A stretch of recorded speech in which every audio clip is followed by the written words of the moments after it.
I'd like to introduce you all to a man named Dick Desautels. Dick was a young man from New Hampshire who answered his country's call to duty in the Korean War. And his story, I think, speaks for a legion of others whose fate remains unaccounted for by our government and those in China, North Korea, and the former Soviet bloc. Dick went to war and was captured in a huge battle on the 1st of December 1950.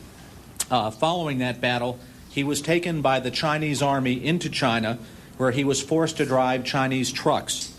During his time in China, he actually picked up some of the Chinese language, being forced, of course, by the imperative of survival to do whatever was required to stay alive and return to the U.S. Army and his family.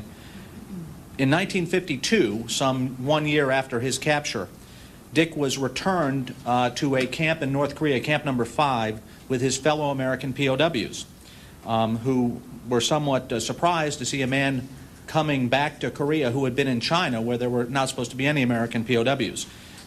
Needless to say, Dick was happy to be back with his comrades and hoped that he would be returned at the end of the war. However, it turned out that because he had learned some Chinese, that he had a special skill.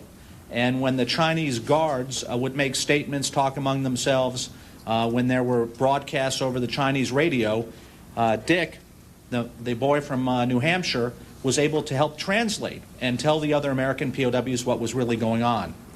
Well, this came to the attention of the guards, and they became very angry that Dick had been helping his fellow POWs.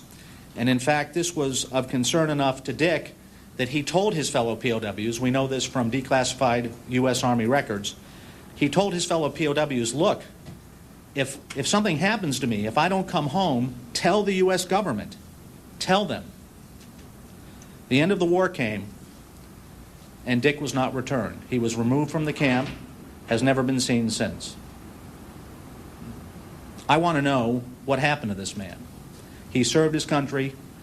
We owe it to him and his family to find out what happened to him and tell the truth about Dick and all of his other comrades.